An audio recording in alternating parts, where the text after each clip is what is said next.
Bonjour à toutes et à tous, on m'appelle Steven, je suis grave content de vous retrouver en ce lundi pour bien commencer la semaine parce que ça faisait des semaines que Marvel Studios gardait toutes les news, même certaines rumeurs de côté vraiment sous le tapis, enfouies pour essayer de tout révéler finalement lors du D23.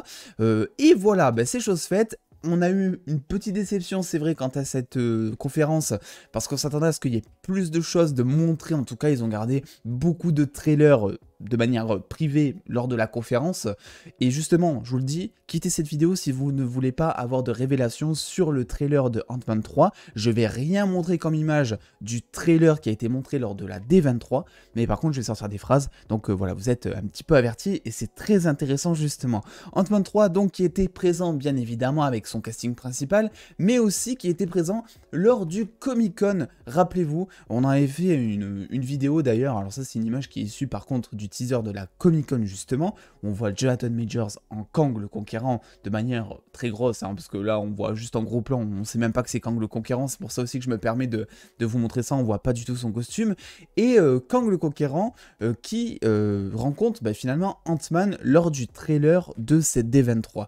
Et je suis allé récupérer un petit peu des descriptions de trailers, et voilà ce qui se passe en fait entre les deux. On en apprend beaucoup plus sur la rencontre, avec notamment Ant-Man qui dit « Tu as fait une grosse erreur, je suis un Avenger, donc tu as fait une grosse erreur de venir m'attaquer, etc. parce que je suis un mec ultra puissant. » Et Kang qui lui répond « Ah, tu es un Avengers, est-ce que je t'ai déjà tué ?» Donc ça, c'était pour le teaser de la Comic-Con, pardon.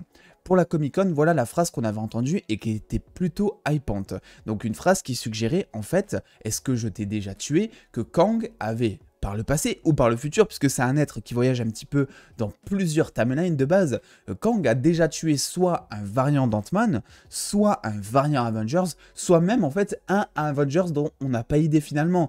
Kevin Feige l'a révélé lors du D23 aussi, les Avengers ne sont plus assemblés, mais nous avons maintenant les Thunderbolts. Donc rien à voir avec les Thunderbolts, mais c'est juste pour souligner que le patron de Marvel Studios a souligné le fait que les Avengers peuvent se retrouver seuls dans un coin, et c'est ce qui est en train de se passer, ils ne sont plus ensemble, ils ne se livrent plus à des missions de type groupé, et il y a plein d'Avengers jusque-là dont on n'a pas eu connaissance, on ne sait pas vraiment ce qui se passe, etc. Donc peut-être que Kang en a affronté un et que ça pourrait permettre aussi d'avoir un petit twist et de soulever toute la bande des héros contre Kang, parce que ça a touché le petit côté émotionnel de nos héros et qu'ils se rendent compte que c'est un être notamment ultra dangereux. Donc ça c'est pour la petite théorie, est-ce qu'il a tué un variant d'Ant-Man, un petit Avengers, on ne sait pas vraiment, mais en tout cas ça c'est sûr, il est grave dangereux.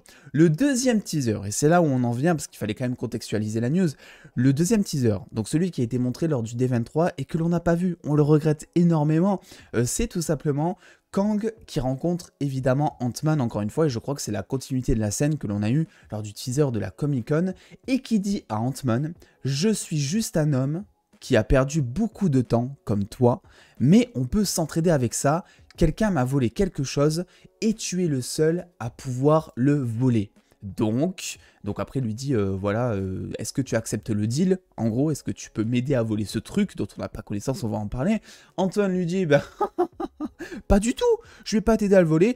Et Antoine se fait plaquer contre un mur et Kang lui fait comprendre que frérot, t'as pas trop le choix de voler ce truc pour lui. Donc voilà, la grosse question. Donc en fait, ça donne toute l'impulsion de départ à tout ce qui va se passer finalement dans le film, et c'est en ça que ce teaser est ultra intéressant. Et honnêtement, si j'avais entendu ça de mes propres yeux, si j'avais vu ça, j'aurais été comme un dingue. On n'a pas eu le trailer, quel dommage. Voilà, c'est logique en fait, c'est logique. Maintenant on se dit, on s'est toujours demandé pourquoi est-ce que c'est Ant-Man qui va affronter en premier Kang le Conquérant. On s'est tous dit, on va pas se le cacher, Kang, si on le connaît des comics, on sait que c'est un mec mais ultra puissant. Et même quand on le connaît pas, vous avez entendu dire que c'est un mec ultra puissant. Donc on s'est tous demandé à un moment pourquoi, est-ce que avant que tout ça commence à être teasé, quand ça a été juste annoncé, pourquoi est-ce que Ant-Man en fait? C'est bizarre finalement. Et en fait ça paraît logique maintenant, puisque rappelez-vous, Ant-Man, c'est celui qui tease des braquages depuis Ant-Man 1. Dans chaque film où il apparaît, mais vraiment dans chaque film, il y a une question de braquage, vraiment. Même par exemple quand il est dans Endgame, il appelle le fait finalement de remonter le temps, hein, son idée de base, eh bien il appelle ça un casse temporel, il appelle ça. Donc voilà, il y a toujours une notion de braquage. Et du coup, la question qui va se porter pour Ant-Man 3 Quantumania, c'est qu'est-ce que Ant-Man doit voler et surtout, pourquoi Ant-Man? C'est la petite question. Donc moi, ma petite théorie, c'est que je pense que lors de cette scène où on voit Kang et Ant-Man qui se parlent et qui se menacent et qui se fightent légèrement, même si bon, il n'y a pas trop de fight parce que Ant-Man comprend direct apparemment que Kang est bien trop puissant pour lui. Je pense que cette scène se passe sur Terre. Je pense pas qu'elle se passe dans le royaume quantique, je pense qu'elle se passe sur Terre, effectivement, et que cette mission, c'est cette mission-là de voler le truc de Kang, je pense que c'est ça qui va emmener Ant-Man et toute sa famille en soi, parce qu'on sait qu'il y aura sa fille, on sait qu'il y aura aussi Janet, enfin voilà, on sait qu'il y aura sa team, entre guillemets, de petites fourmis. Je pense que c'est cette mission qui va les amener sur Terre, puisque après tout, on sait que donc la mère de la guêpe, notamment, dont j'ai oublié le nom totalement à l'instant où je parle, c'est pour ça que je dis la mère de la guêpe, on sait qu'elle a passé pas mal de temps dans le royaume quantique, et donc elle, ça serait justifié par le fait qu'elle serve un peu de guide, elle a des connaissances accrues, elle est restée pendant des années là-dedans, donc ça a vraiment tout un intérêt, si vous voulez, de ramener ce personnage là-dedans. Michael Douglas, lui, son personnage pourrait, enfin Hank Pym, lui pourrait servir à distance, je pense, de coordinateur ou voilà dans l'oreillette. Et alors, quant à sa fille, je sais pas vraiment pourquoi la fille d'Ant-Man se pointerait. En plus, Ant-Man, si ça fait un petit peu comme le cliché de tous les super-héros, vous savez, bah, lui dirait évidemment non, c'est trop dangereux, reste chez toi, etc. Donc il y aurait peut-être un petit forçage. Elle pourrait aussi, pourquoi pas, se planquer. Voilà, parce que c'est un petit peu le rôle des Ant-Man, donc ça justifiera en plus le fait qu'elle sache déjà se servir un petit peu des principes de Ant-Man. Donc elle pourrait se mettre miniaturisée quelque part et bim, arriver dans le monde quantique et que personne ne soit au courant. Mais je t'avais dit de rester à la maison, et etc. Voilà. Donc je pense que ça serait un délire comme ça. Et je pense en tout cas que c'est cette mission qui va les emmener dans le rôle quantique. C'est en tout cas ma seule supposition, puisque on le sait dans le MCU, seul Ant-Man est capable d'aller dans le royaume quantique, est capable de se transformer à l'échelle subatomique. Et donc, c'est le seul en soi qui pourrait voler quelque chose ou quelqu'un qui s'y trouve là-bas. La plus grosse question qui se cache derrière, parce que vous le voyez dans cette vidéo, je vous l'accorde, il y a beaucoup de questions, pas beaucoup de réponses. Mais parce qu'en fait, on n'a pas vu le trailer, et on n'a pas assez d'indices pour déterminer une réponse. Et le monde de Kang est tellement vaste, parce que plusieurs timelines, parce que etc., comment voulez-vous que j'apporte une réponse? Même si on va essayer d'en apporter un petit peu plus tard. La grosse question qui se pose par rapport à Kang, au-delà de tout ça, pour moi c'est la question la plus primordiale, c'est pourquoi est-ce que c'est pas Kang qui ne va pas dans le royaume quantique? On le sait, c'est un petit peu de base son univers. Pourquoi est-ce qu'il demande l'aide d'un Avengers secondaire, qui a certes les compétences de pouvoir y aller, mais pourquoi est-ce qu'il va voir finalement Kang? Et c'est ça qui me chagrine. C'est un être qui est ultra puissant, qui peut voyager sur plusieurs timelines, potentiellement sur plusieurs réalités aussi. Et en plus, dans les comics, je veux dire, Kang est en plein dans le royaume quantique, entre guillemets. C'est ça qui paraît bizarre, et ça, en ça, je pense qu'il a besoin d'Ant-Man, c'est que il s'est peut-être fait exiler ou un délire, et surtout, eh bien, je pense qu'il est dans l'impossibilité de se retrouver de retourner à Chronopolis, qui est donc cette fameuse ville que l'on avait vue, cette fameuse ville quantique, que l'on imagine être Chronopolis, qui est une ville importante dans les comics et dans l'histoire de Kang justement, puisque c'est une ville que Kang gouverne, etc.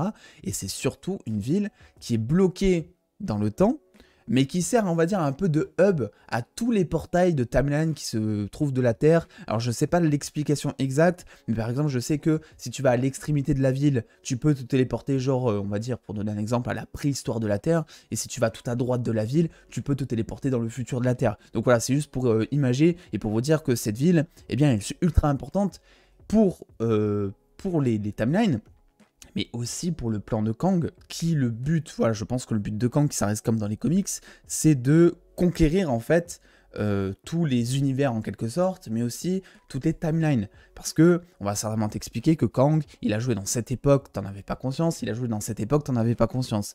Chronopolis est la ville qui lui permet justement, en 2 clics, enfin en 2 mouvements, c'est un tuto le truc, en 2 mouvements, de pouvoir se retrouver d'un moment à un autre de la Terre et de prendre possession d'eux, si vous voulez. C'est un petit peu la même image que les portails du TVA, par exemple, qui s'ouvrent par-ci par-là, sauf que là, t'as pas de portail du TVA, t'as pas de machine qui permet d'ouvrir des portails, c'est vraiment quelque chose où tu te déplaces dans le temps, dans une ville, et ça t'amène à un temps de la Terre. Vraiment, depuis Infinity War, faire des vidéos sur YouTube en parlant du MCU, ça devient vraiment très compliqué. Je vous l'accorde, tout ce qui est voyage spatio-temporel, c'est vraiment le pire du pire. Mais je pense que vous avez compris. Je pense que Chronopolis est la ville majeure du plan de Kang. C'est dans les comics le bastion, c'est un petit peu l'endroit où se planque Kang, on va dire entre guillemets. Donc, je pense que il ne peut pas démarrer son plan de conquérant tant qu'il n'a pas accès à cette ville. Ville où il y a d'ailleurs MODOK, par exemple, où il y a aussi un autre roi. Donc la question c'est, Kang est ultra puissant, Kang a accès à beaucoup de technologies, mais il a besoin de retourner dans cette ville. Donc soit pour récupérer quelque chose qui lui permettrait d'exécuter son plan, soit de reprendre quelqu'un. C'est aussi une possibilité, ça serait un petit twist parce qu'on te dit ouais je vais reprendre quelque chose et tout, mais s'il faut c'est quelqu'un, peut-être pas son love interest, mais je sais pas, un corps ou voilà. Soit tout simplement en fait il a été exilé. Et là je me pose la question, comment est-ce que Kang se fait exiler, tu vois? Parce que de base il est quand même ultra puissant, pourquoi est-ce qu'il ne peut pas y retourner? Pour moi c'est la grosse question de ce trailer, vous l'aurez compris. C'est pas pourquoi est-ce qu'Ant-Man y va, pourquoi est-ce qu'il va voir Ant-Man, etc. Parce qu'en soi, même si c'est pas un Avengers ultra puissant, il a la compétence de pouvoir y aller. Donc ça paraît logique. Pourquoi est-ce que Kang ne peut pas y aller lui? Ça, c'est un peu moins logique. Et c'est là où va se poser toute la question. Et on comprend mieux du coup, grâce à ce trailer, en fait, pourquoi est-ce que Kang arrive dans Ant-Man 3, qui de base, c'est vrai que quand on nous a annoncé Ant-Man 3, on était là, bon, bah voilà, Ant-Man 3. Et après, quand on t'annonce Kang au casting, tu fais... Voilà, donc là, tout commence à se justifier. En plus de ça, c'est très hypant, on va pas se le cacher. Et j'ai hâte justement de voir toute l'évolution de Kang qui va partir de Ant-Man 3, ensuite Kang Dynasty, ensuite Secret Wars. Bref, ça va être un délire. Et bien entendu, ça sera à suivre sur la chaîne. Dès qu'on a des indices, dès qu'on a des théories, dès qu'on a quelque chose, je vous en ferai part, vous me connaissez. Bref, écoutez, dites-moi un petit peu ce que vous pensez de ces questions. Et même, avez-vous certaines réponses à apporter? C'est aussi pour ça que je fais cette vidéo, pour qu'on puisse partager un petit peu nos théories. N'hésitez pas à lâcher le petit pouce bleu si cette vidéo vous a plu, à venir me rejoindre sur Twitch, Twitter et Instagram. Et en attendant les doses, prenez soin de vous, faites-vous bien kiffer. Des bisous les doses.